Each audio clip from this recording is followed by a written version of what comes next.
To whoever may need this nugget of encouragement, things will be guys, all welcome right. back to another episode of For the Underdogs podcast. Today, I'm super grateful for the person that I have in studio. This person means a lot to me because obviously you guys know that I'm a former athlete, played 7 years in the NFL. I think that this person is responsible for 5 of those years getting me to 7 years total. I was at a point in my career where, it was either make a team or, basically figure out where I'm going next. And when I reached out to this person, we did a lot of work on the mental side of things, and I'm truly grateful to have him in studio today, Darren Treasure. Thanks, Jamil. I'm happy to have you here. Pleasure to be here. So obviously, you're a mental performance coach. And the work that we've done over the course of my career was super impactful for me.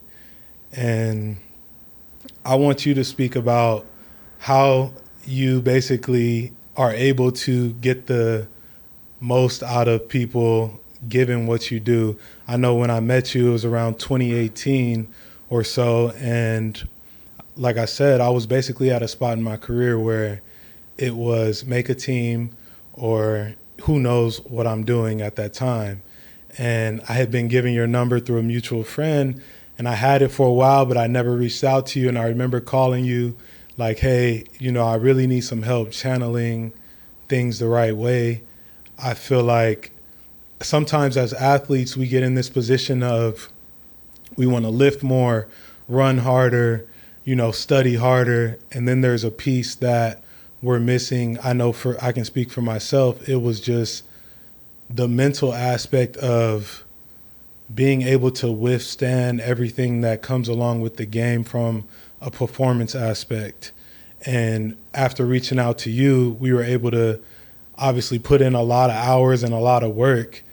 And it became helpful because I ended up making a roster and, climbing the charts from there, and we'll cover that. But I just want to speak on your passion behind what you do and how you got to that point. Thanks again for having me. I think when you get to the higher levels in any sport, the differences are so minor in terms of what you can do physically, probably your technical ability, your performance IQ, because if you didn't have those things, you're not actually at that level. So then you look and you say, okay, well, what's a differentiator? What differentiates people who are good from those who are great? Starters from backups from practice squad players from people who don't make, even a practice squad. And I think a lot of it is to do with the psychological side of not just the game, but life in general. And I think, the NFL in particular is such a grind and is so challenging. I think that if you have that part of, your overall person and athlete profile at a high level, it gives you the best possible chance of fulfilling your potential. Again, whatever that might be. Because there is always going to be differences. Because, one thing I've, particularly in the NFL, there are freaks. And, and when a freak says he's a freak, then you really know that that's a freak on steroids. And there are those individuals. But even that person at some point has probably realized that the mental side of the game is as important and something they have to actually focus on if they're going to fulfill their potential. Absolutely. Yeah, I agree. That's a great point. I think, like I said, there's times where we as athletes think that it's always physical and it's hitting the gym, which that may be something that you need to do. You may need to work out harder, train for endurance, things like that. I think the piece with me was not always, I think once I got into the NFL, realizing that the gap isn't huge, but it is from a mental aspect.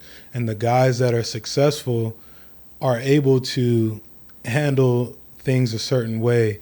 And I think when I reached out to you, I was kind of missing the mark on that when it came to, I know we addressed being able to play with an edge, finish longer than the guy with the ball, and, you know, set myself apart on film.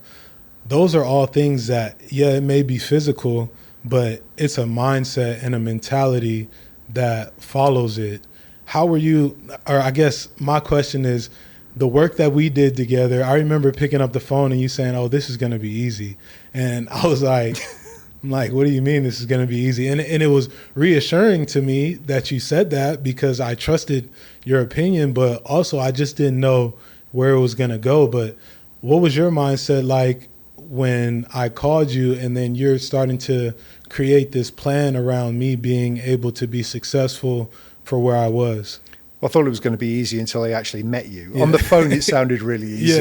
Yeah, and then I met you and it's like, whew, it's going to be some work putting. 100%. I mean, I think in your particular case, you know, you were at that point where it was either make a 53 or you were done. Mm-hmm. And it wasn't because you were done psychologically and you were going to retire. It was just because of the nature of the collective bargaining agreement and that, which was, I didn't even realize. Mm-hmm. I mean, that was a huge additional pressure, obviously. It was. This wasn't like you were going into OTAs and going into camp with an aspiration of making a 53, and then if you didn't make it, you could be shopped around or you could go into a practice squad. It was literally, okay, I either make a 53 with the Titans or with somebody else, or I'm done. Yeah.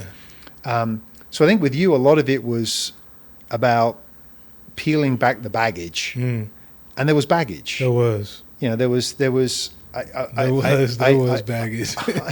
I'm hesitant to use the word trauma. Yes, but from a sporting, not maybe a mental health perspective, but from a sporting trauma, you'd had some traumatic experience. Mm-hmm. Your experiences at Miami, mm-hmm. and from that point on. Yeah. And I think one of the things that needed to happen with you was just to take a breath, mm-hmm. and take a step back and recalibrate, mm-hmm. and actually create a plan that you had control over, that you felt good about, that from the moment you went back to Tennessee for training camp, that you had a plan, you knew how to refocus if your mind drifted and you got away from that plan. And I think that most athletes I work with, if they have a plan that they have control over, that they feel confident in, it frees up their mind to be actually able to go out there and just perform. That's big. I think, wow, you're jogging my memory on so many things when you talk about the layers that we had to peel back. I think that when I think about where I was heading into that year with Tennessee, 4th on the depth chart. Mm-hmm. Usually, if you're 4th on the depth chart, you're a camp body. You could be cut the next day. You can go into work, eat breakfast, get cut that day. Like, that's just the nature of the business.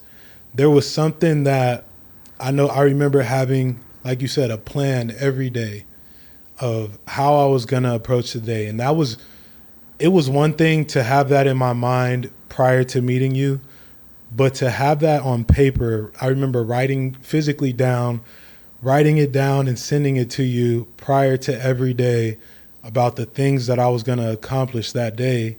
And some of it went according to plan, some of it didn't. But the fact that I had that plan was super helpful for me from an aspect of feeling like I was working towards something.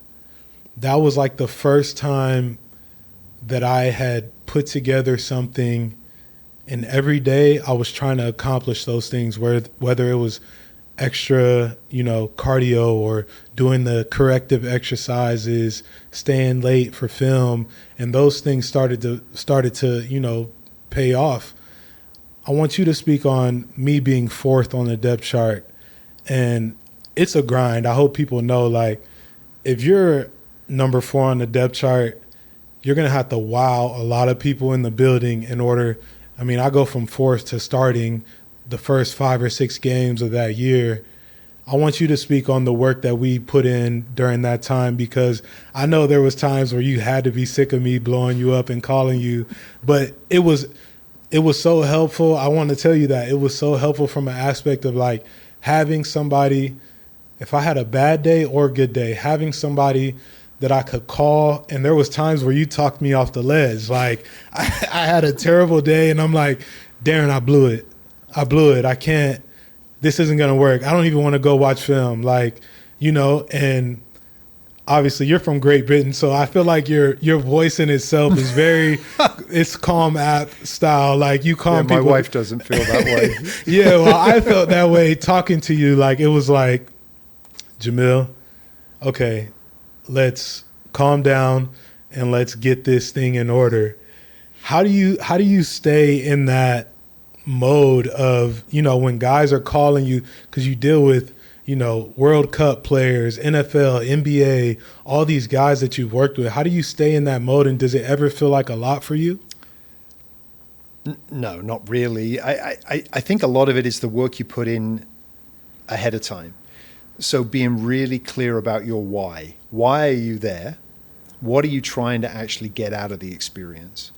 That's a foundational thought, right? It's like, why am I here? What is my motivation? What are my reasons? And you always want to go back to that because, again, you are going to be inundated with data and experiences which tells you that you're not going to make it.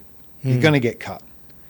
And the normal thing to do is to just your mind to wander to those pieces of information. Absolutely. I know plenty of times I'm waking up and I haven't done anything, but I'm feeling that anxiousness of I'm going to get cut, you know, and I haven't done a single thing. Sorry to cut you off, but I want you to keep going. So that's why that plan is so important. It's like, okay, let's talk about the data that's relevant, and then we'll work on letting go of the data that's irrelevant. So, for example, let's say there's a practice session and you don't get to run with the ones, you don't run with the twos, and you get 3 snaps at left guard with the 3s. Well, it would be really easy to go, Darren, I got 3 snaps as a guard with the 3s. Which I did sometimes. I'm going to get cut. Yeah. And my response would be, what did you get out of those 3 snaps? Did you finish with an edge? Did you finish later than the man with the ball? Did you get up to the line of scrimmage? Were you in good position? Yeah, I did all those things. Okay, do you have any control over what the coaching staff are thinking? How the GM? No. Did you do the things you said you were going to do? Yes, I did. And we build tomorrow, and we go again. And again, it's always pulling you back to what do I have control over? What can I affect a change in? As opposed to all these other things that, you know, you have absolutely no control over. And then, you know, when we first started working together, there'd be the days you go, I had a great day today. Yeah. It was so good. You know, I got 8 snaps with the 2s, and then I got thrown in for 2 snaps with the 1s. And then the next day, because it's the NFL, okay, I got 2 snaps with the 3s. Yeah. And, you know, and it's just like, okay, but we go back to the same place. Yeah. Perceptions of control and your confidence. And if we can focus on what you can control, and we can focus what you get confidence from, and just build day after day after day, I think that was the most important thing, particularly through an environment like training camp. Yes. Which is created to break you. Yes. Yes. And I will say, I think that year in 2019 was probably the best training camp that I had from a mindset standpoint and productivity standpoint, because you really shifted my perspective on how to approach the things within the building. You know, there was a point in time, like you said, I had a lot of trauma early in my career, a lot of layers, that things that I couldn't control just kind of spiraled down, and I ended up being the guy that it happened to, or whatever the case may be. At least that's how I thought at the time. And when I met you and we started working together, you shifted my perspective to controlling the things that I can, like you said, playing with an edge, all the things that show up on tape. Those things were super huge for me because it was goal oriented. You know, what do I know I have control over, and what can I do to prove these things, you know? And that was a huge thing. I think sometimes as athletes, our perspective needs to be shifted, because like you said, the NFL is a big business. As any pro athlete, you know, business is, it's a business. And there's guys, including myself, that go into it sometimes and we look at it as a whole there's this organization, they can do whatever they want, like, and they're bigger than, just me. Whereas if we go into it and we are focused on what we can, I think that you go so much further that way instead of looking at the big picture. Like, having that focus of each day having a plan was a huge shift in my perspective and my career in general, because I had never operated like that. Well, I think it's important to chunk it up, right? It's like if you think about it this way, you want to make a roster and you want to start. Yeah. And you feel you're good enough to do it, and for whatever reason that hasn't happened. So it's like that whole idea of, how do you eat an elephant? One bite at a time. And it's like just making sure that you're focusing on the bites, because the whole idea is like day by day, I can handle this, I can manage it. But if you think about the entirety of a training camp and you think about, well, I'm fourth on the depth chart and this, that, and, this person's obviously going to start, and you start playing the numbers game, right? I mean, you look at it and you go, well, that person just signed a 4-year, $30 million contract. So clearly he's starting. You got a sender who's been there forever, who's like an assistant coach. So he's locked in, and you're going, okay, they're only going to probably keep 9. Oh, well, I'm done. Man, no, And you haven't even left home yet. A lot of guys get into that. Yeah, I mean, and it's completely normal, and it just makes perfect sense. But it's like, okay, that said, what are you going to do about it? Right. Okay. Do you just not get on the plane? Right. Or do you go and say, okay, I'm gonna tackle it one day at a time, one training session? I thought one of the things I remember vividly with you in that first year was, hey, I want you to get in. I want you to establish a relationship with everybody in the building. And you're like, that's not me. That's not me. And I go, well, you need to establish relationships in the building. Some of the people that, are going to be influential in talking to coaches and talking to the general manager. Okay, strength coach. And I remember we had a plan for how we were going to tackle the strength coach. Yeah. And the way you were going to get in there early, do your correctives, your prehab stuff. And I remember you didn't even acknowledge me. It's like he didn't even look at me. You know what? It's so crazy because there are guys that go about their career and none of that matters. Like they don't, if a coach doesn't talk to them, it doesn't change the way that their day is. For me, I was not that guy. And I'm not afraid to admit that. I think there's a lot of guys that won't admit it, but I will admit it. Like, certain things affected me when it shouldn't have. And to your point, I'm in there early all the time. He doesn't say a word. And I'm like, this ain't working. And so we're like, Jamil, go back in again the next day. Yeah. Keep going in, keep going in, keep going in. And by the end of camp, we were tight. And he's like telling other people, you need to get in early like Jamil and do your correctives. Yeah, that was crazy, having that plan. And just the way it worked out was refreshing, because it was like, I know this guy knows what he's talking about. Well, I think the other thing is important to understand that we're all human. And just because we happen to be 6'5" and weigh 320 pounds and, we can rip things apart and break things up, that doesn't mean that we're not experiencing exactly the same type of emotions and the roller coasters. I mean, our mutual friend who introduced us to each other, he's a great example of that. I mean, where he's ended up having an extremely successful career.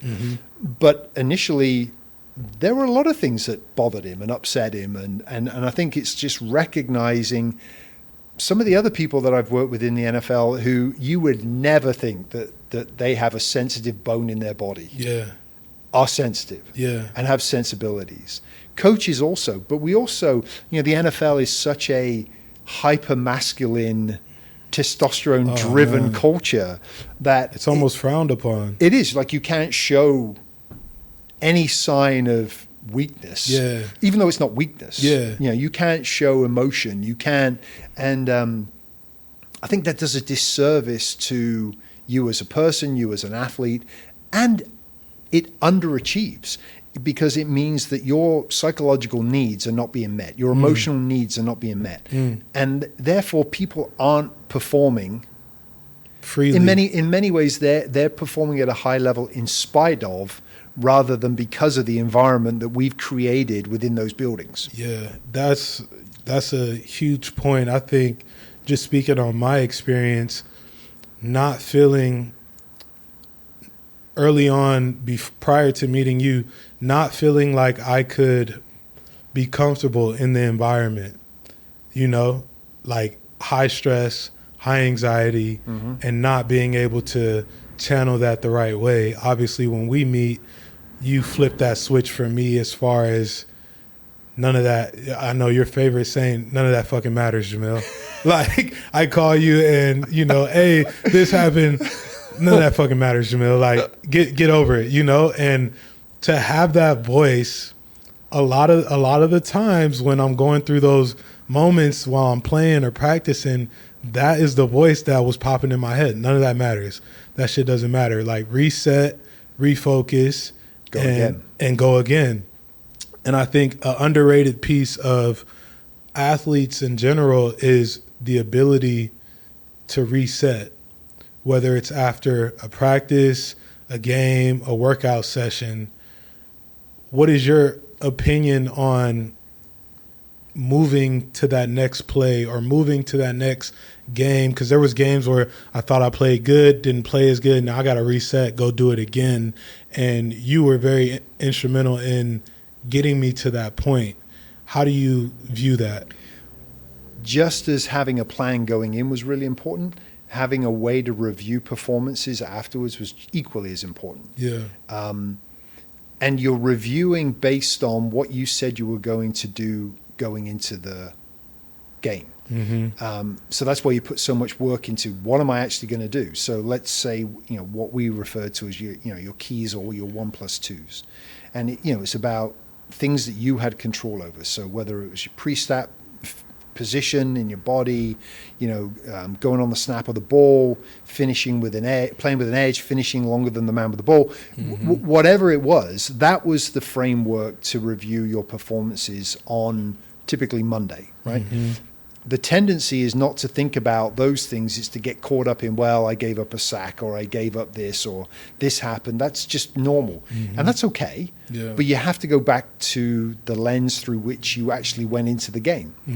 And so we worked really hard on this whole idea of, and there's a reason you want to give it about 24 hours, because the problem after a game is that first 24 hours, you're overwhelmed with emotion. Yeah. And outcomes are so much more powerful than process. Yeah. So you've got to give yourself grace. You've got to give yourself a few hours. I've tried this with coaches because coaches are the worst. They don't even leave the building. They just can't wait to watch tape. And it's like, it doesn't help. For one thing, you're not going to do anything about it. Yeah. You're so emotionally wound up in that moment, it doesn't help you. It's going to confirm everything you're thinking, even if it's not right. Right. So give yourself a little bit of time, then go and watch the tape. What did I do well? Really important. Lots of very, very high-achieving athletes, high-achieving people are much more focused on what they didn't do than what they did do. And then that just overwhelms them. And so it becomes really damaging for their confidence. So we start off always like, okay, what did I do well? And some games you got to dig deep. Yeah. But you can't leave a game by saying, I did nothing well. Yeah. Because that's not true. Which I have definitely fell victim to. I'm super critical of myself. Yeah. And I will judge myself from every step, every angle, and come back and tell you, I didn't do anything good, because I know I'm super critical of myself. So the what did I do well is a big piece. What's after that? The second one is like, okay, what could I have done better? And it's couched in those terms. It's not like, what did I do badly? Yeah. It's what could I have done better? And it's like, I could have done this better. I could have done, there was this one play, So you actually, it's not like you're ignoring what happened. It's like that corrective piece is important. And then the next one is the perspective. What do I do next? So what am I going to do this week to get myself ready so that come 1:00 on Sunday, I'm in as good of a place as I can be to go out there and play. And so that simple, what is my plan going in? What is my review process after the fact so that I can move forward? Because all that information, that feedback post-game is just that. It's feedback. Yeah. And we can either use it to get better or we can use it to be self-critical, judgmental, and beat ourselves up. I think sometimes as athletes, I know in the rooms I've been in, we are super critical of ourselves because of the coaches being super critical of our performance. And so a lot of times, unless you have a plan like that, it's very hard to come to that place of what could I have done better, what's next, what did I do well? Because the noise around it is so loud as far as this ain't good enough, this isn't going to get it done, we'll find somebody else to do this. Like, those things far outweigh the easy thing of writing this down and going back to the drawing board and being able to be prepared for the next thing, in my opinion. Yeah. And I love coaches to bits, but sometimes that they're performers as well. Oh, man. And in many ways, what we're talking about here is this is what the best coaches should be doing. NFL in particular has a culture within the coaching fraternity, which is probably not exactly the most functional. Mm-hmm. You can. I'll see my family one day in the next 3 months or whatever. Yeah. It's like it doesn't mean that negative feedback, criticism, mistakes aren't important. It's just how you deal with them. Mm-hmm. And I think that's the most important thing. In many ways, it's, you've played in games where you've given up a sack. Mm-hmm. Do you really need the O-line coach to tell you gave up a sack? Right. It's like, I think I know I gave up a sack. It's like, now, is it important that you gave up a sack? Yes. Yeah. But how do we learn from it and how do we move forward?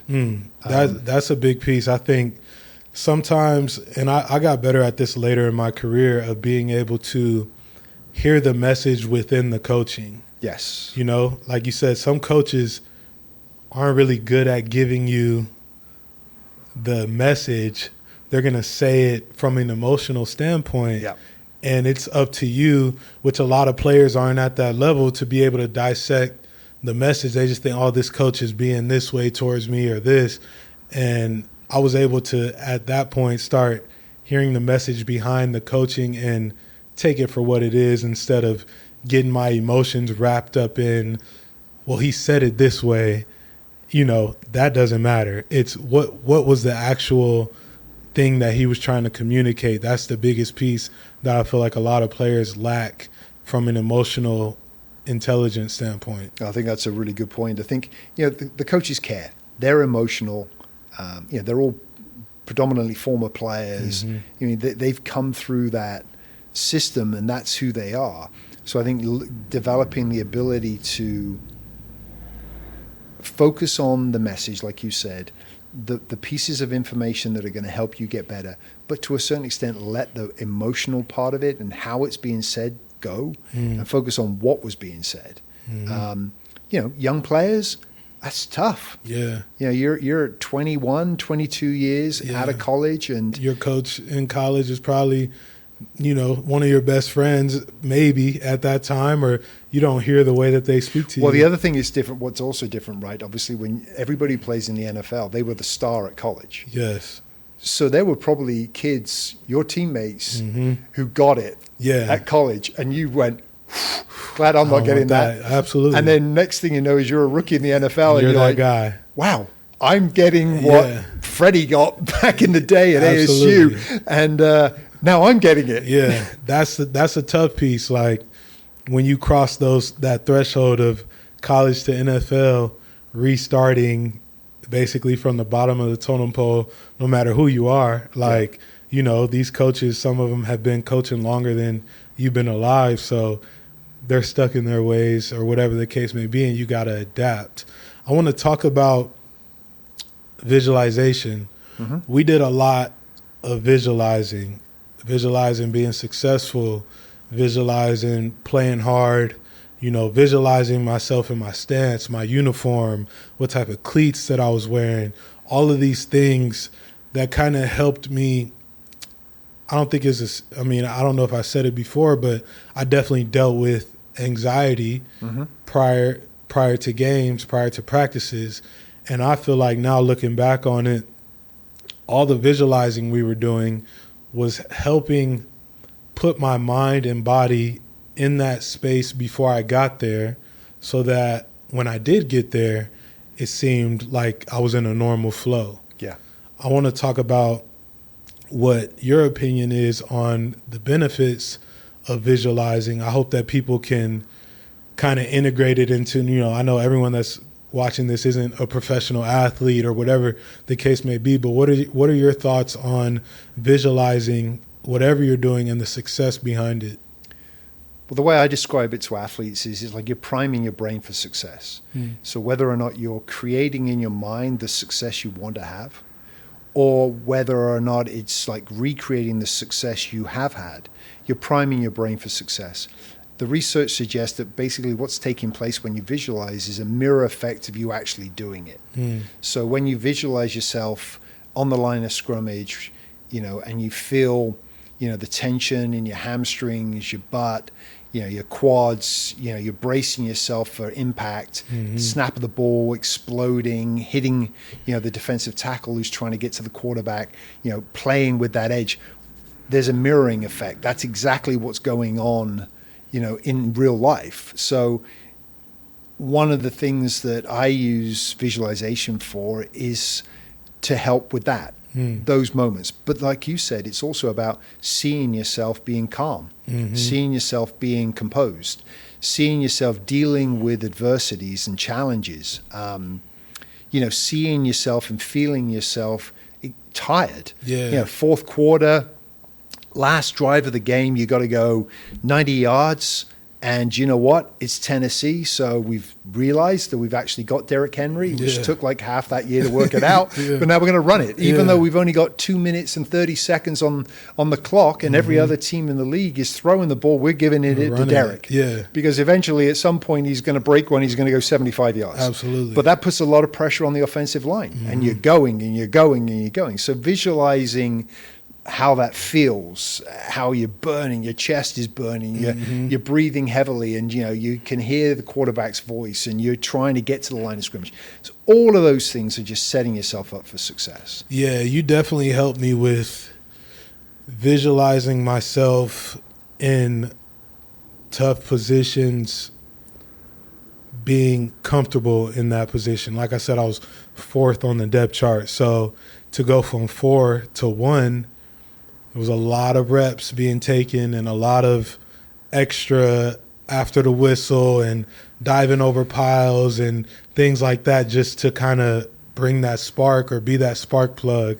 So you definitely helped me with, I would not say I was that guy prior to 2019. Well, I think the other thing about it is the work that goes in before the visualization. So who are you? What is the model? And you've played for coaches. Every coach is a little bit different. So there may be 80%, 85%. And, the offensive line coaches, your offensive coordinators have a specific way of, they want the O-line to work. Absolutely.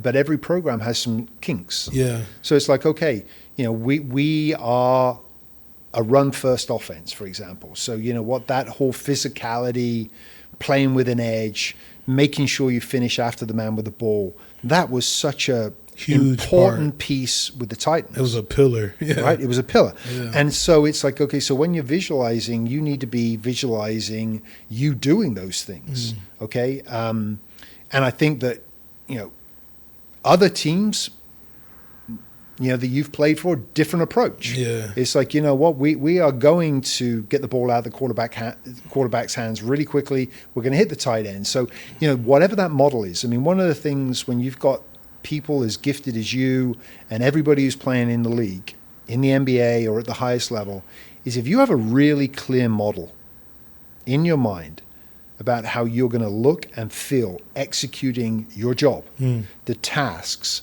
the challenges, and overcoming the obstacles that what they're going to be, gives you the best probability of success. And so obviously one of the things we would do going into Sundays is we knew who the defensive tackle was. We knew the scheme that they were going to run against you. We knew the way they were going to try to get to the quarterback or the way they were going to try to stop Derrick. Right? So that was all part of the preparation. So that, when you ran out onto the field at 1:05 on a Sunday, you've already played the game. Yeah. Multiple times. Yeah.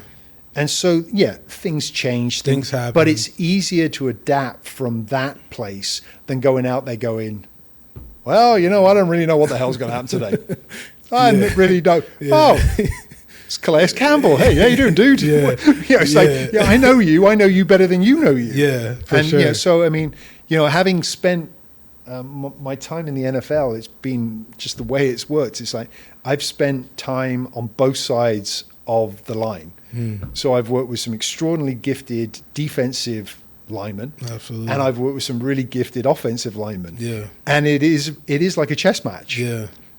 Big chess pieces, but a chess match in terms of how, the schemes are set up. And I think that's what is also about the cerebral part of the game. I mean, there's this sort of belief that, the NFL is just these incredibly athletic, big guys who are out there banging. No. And then there are a couple of guys who think. Yeah. That's just not true. I mean, every position on the field is about thinking.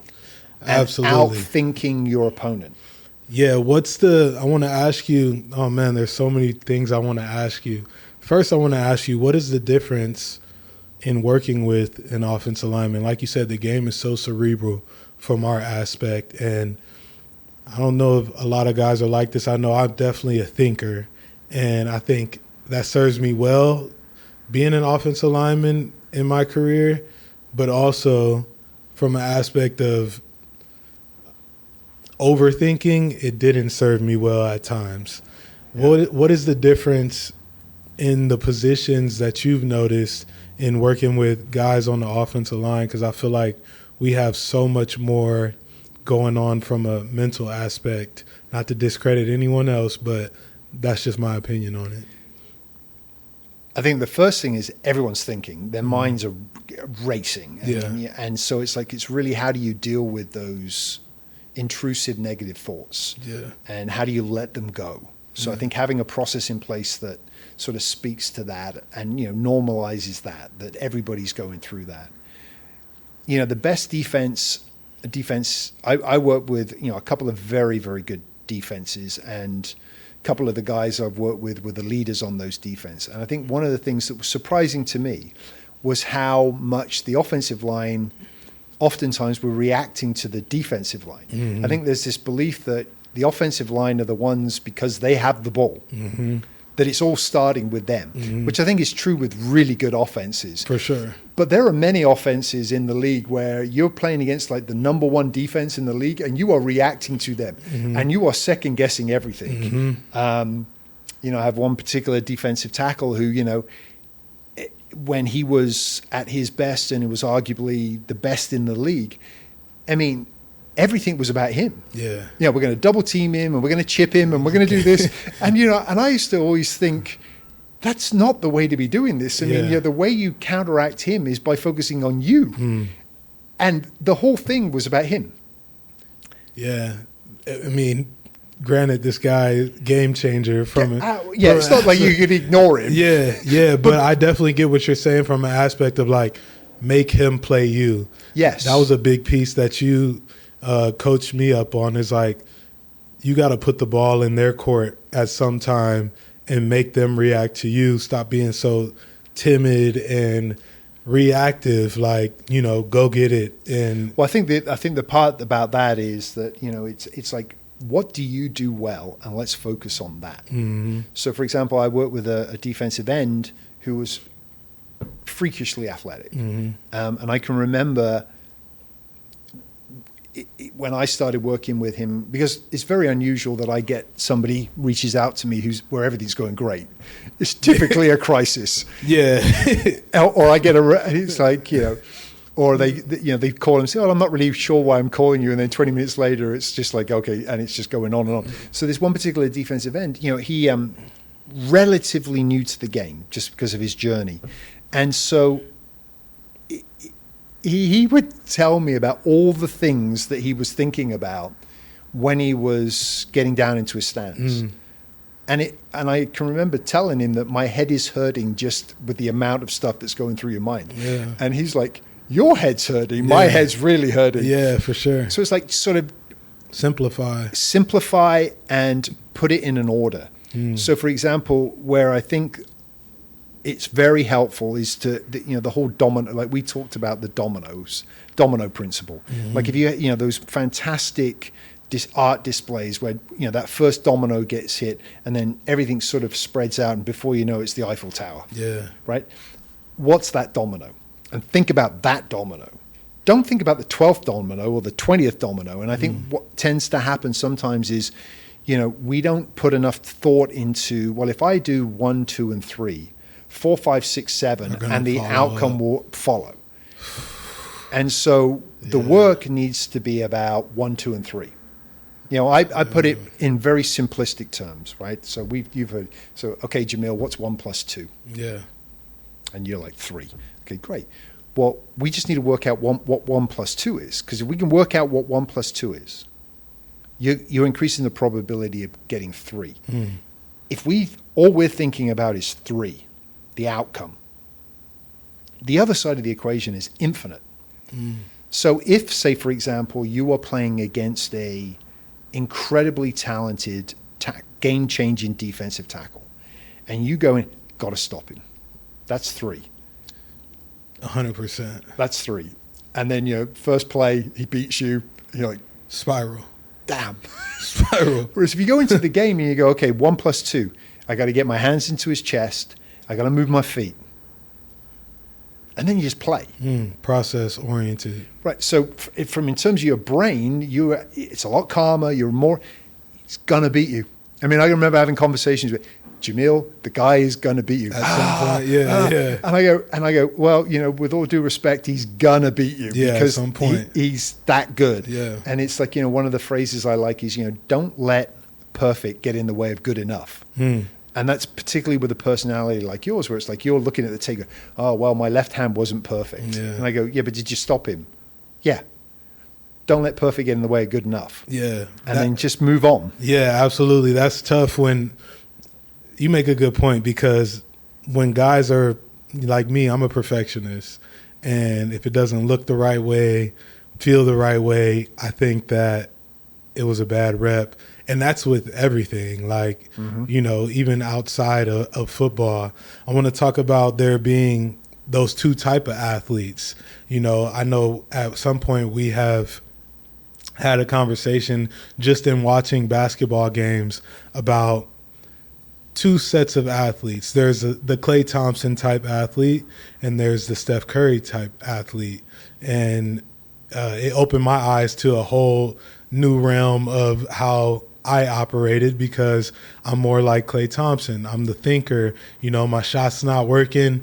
I'm kind of going into that, what do I have to do to get this shot working? Whereas opposed to Steph Curry, he just keeps shooting, shoot or shoot. That's the motto with him, I believe. So I want to talk about those two sets of athletes and how the athlete that's a thinker can level the playing field and not be so much of a perfectionist and just kind of flourish in his role.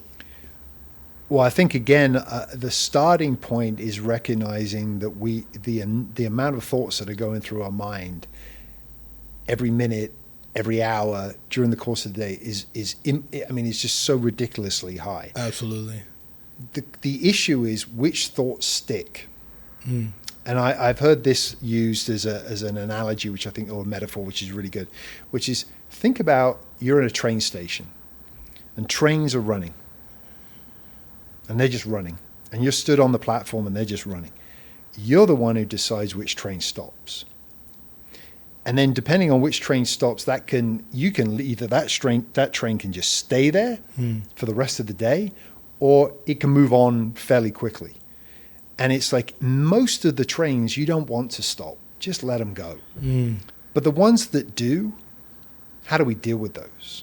And there's a really simple process which, is basically, we're pausing, we're recognizing there's an awareness piece, we're taking a deep breath, then we're nudging our mind back to the present and we're letting that train go.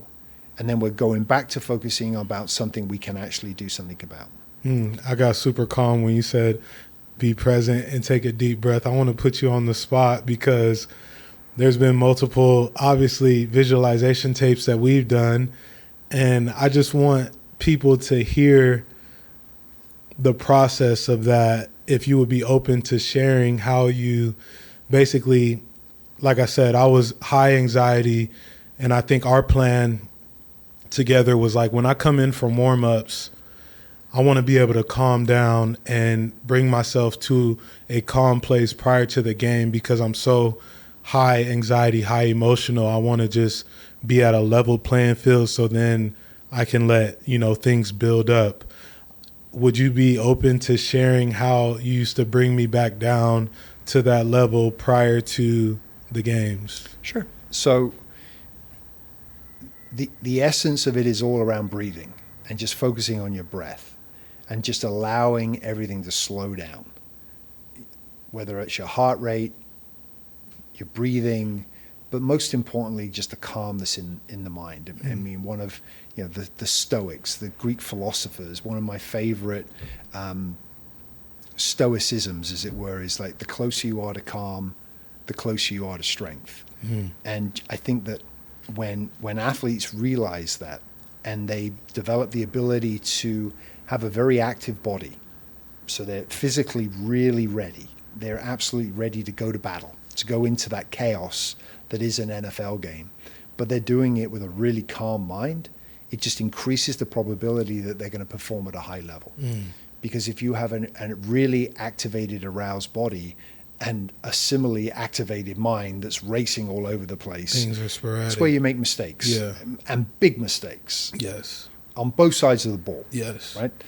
So I think one of the things we used to always like to do is just basic, short, little, in the locker room, just some breathing and just like a 1-minute meditation. So if we were to do that now, it'd be like, and often we would do audios, or you would just do it yourself after a time. So let's just go through one of those. So close your eyes.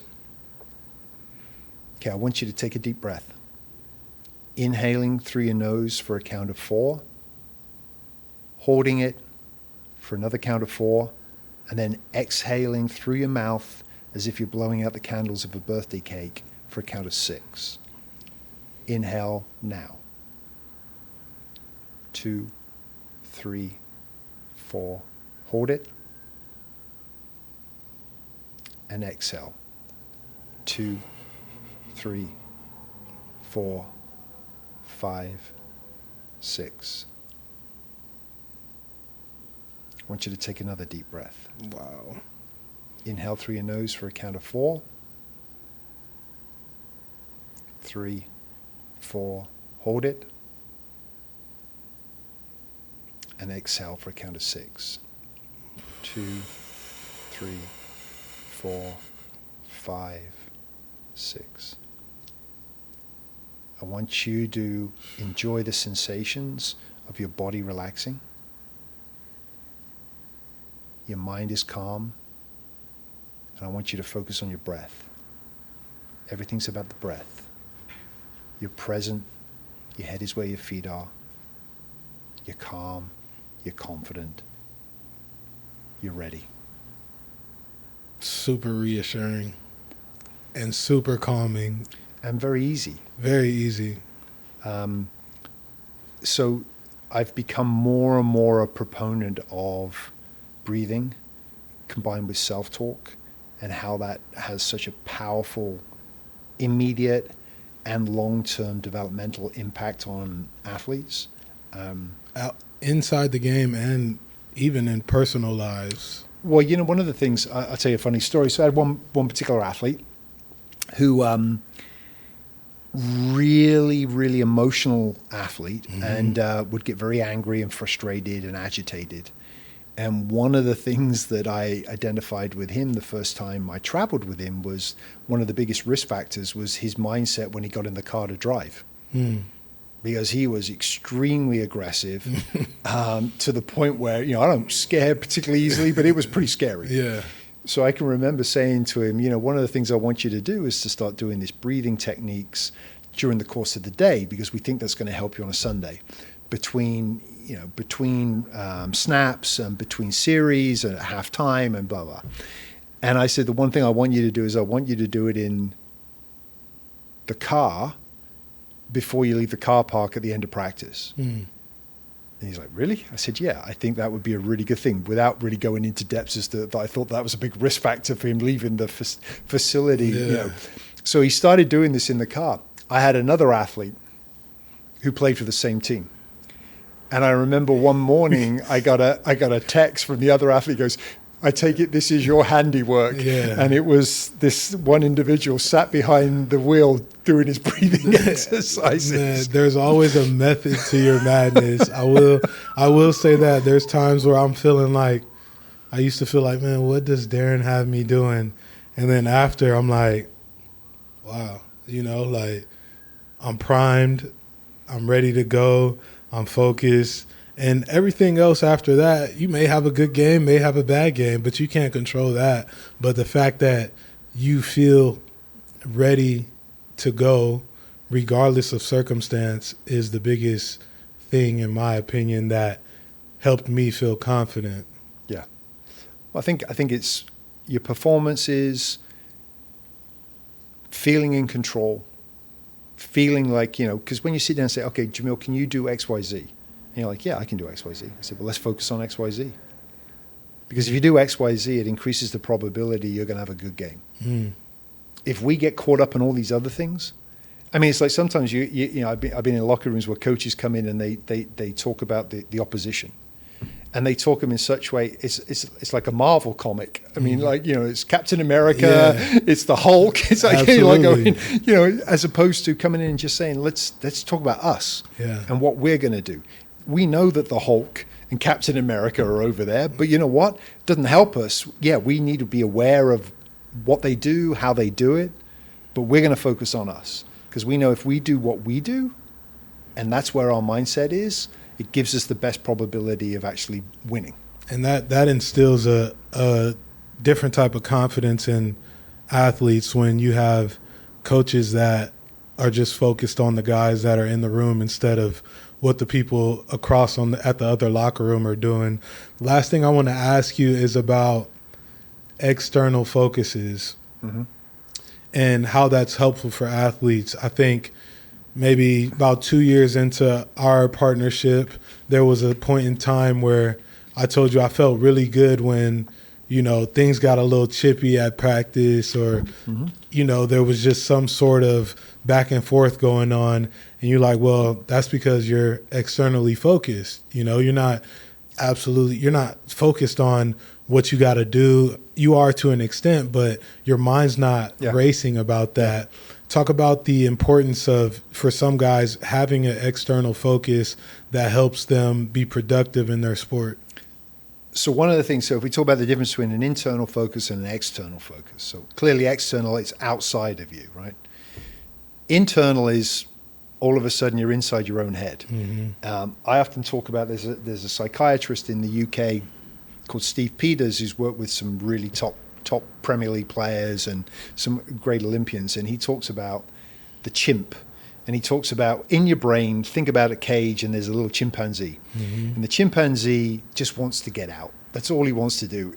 And you have to, in many ways, placate the chimp.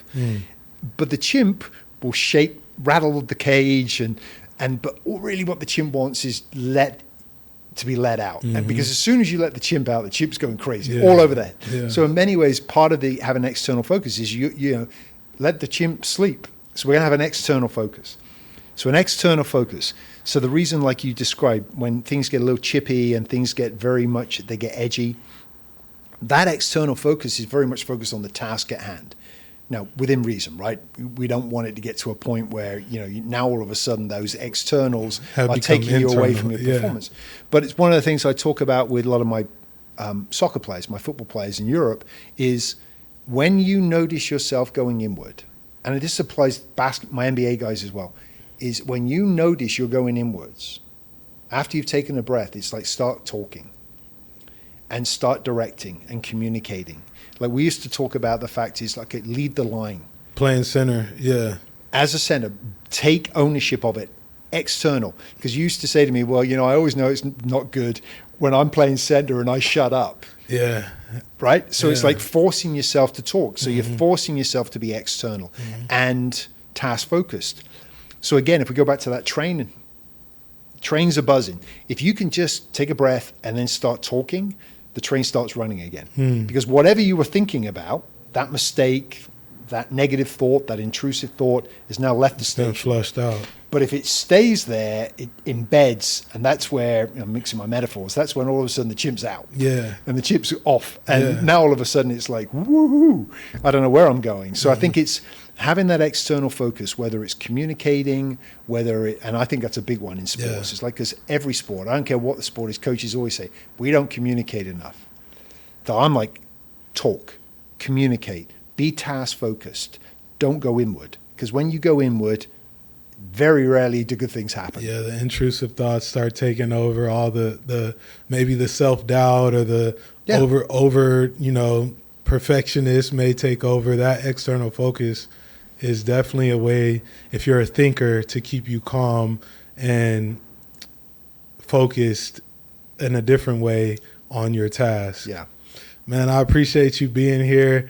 Obviously, like I said, you are, to me, the reason that I was able to prolong my career by 4 or 5 years, and not even just in football, but in my personal life. The work that we did definitely transitioned over in that as well, and definitely helped me see things different, open my perspective to, who I am and at my core what I truly believe and things like that. So I'm definitely appreciative of you, and I appreciate you coming. Thanks, man. I appreciate it. I appreciate you guys tuning in to another episode of For the Underdogs podcast.